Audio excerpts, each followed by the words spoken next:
தன்னுடைய தந்தையாரும் தாயாரும் இறந்து விட்டார்கள். நம்முடைய திலகவதி அம்மையாரும் திருநாவுக்கரசர் மருள் நீக்கியாரும் அந்த துயரத்திலிருந்து கொஞ்சம் கொஞ்சமாக வெளியே வருகிறார்கள். ஒரு 3 அல்லது 5 மாதங்கள். அப்பொழுது இன்னொரு செய்தி வருகிறது. என்னவென்றால், ஒருவாறு பெரும் கிளைஞர் மனம் தேற்ற துயர் ஒழிந்து பெருவானம் அடைந்தவர்க்கு செய்கடன்கள் பெருக்கின்றார்.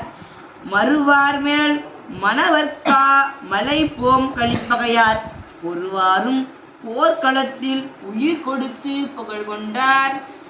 இப்போ அவங்க தன் தந்தையாரும் தாயாரும் இறந்த துயரத்திலிருந்து சிறிதாக வெளியே வருகிறார்கள். அந்த துயரத்திலிருந்து மீண்டும் வெளியே வருகிறார்கள்.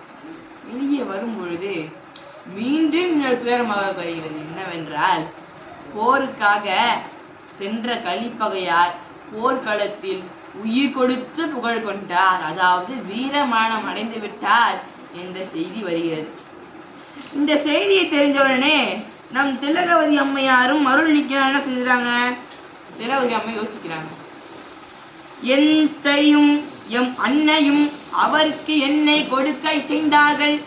அந்த வகையால் நான் அவருக்கே உரியவள்.